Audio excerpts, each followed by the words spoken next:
arrives at the doctor's office for her annual sports physical to determine that she is in good enough health to play sports at the high school.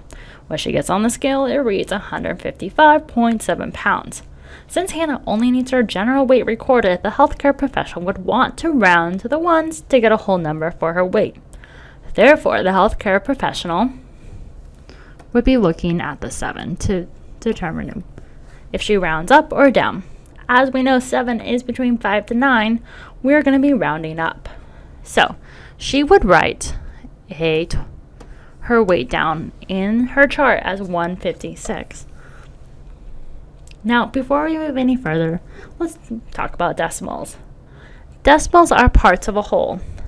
We will be naming the place value for the decimal.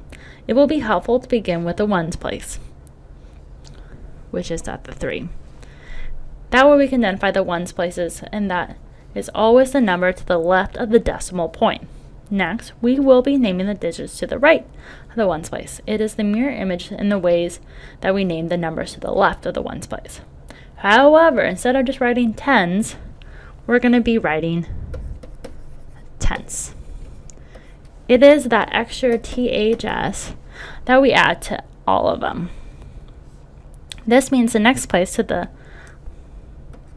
4, which is the tens place, the 5, we have hundredths, 6, we have thousands, and we can keep going. 10,000s to 100,000s, and finally millions. So you just add that THS to show that we are in the decimal placement. Now, the same rules apply when rounding in the decimals. We will first identify the place value to round to. So, let's look at an example. Example 2. Let's round this number to the nearest 1,000. So, first we have our tens, hundredths, and then now thousands. So that 3 is what we are rounding. The 8 is what we're going to look at to determine if we go up or down. So if it's between 5 to 9, we round up.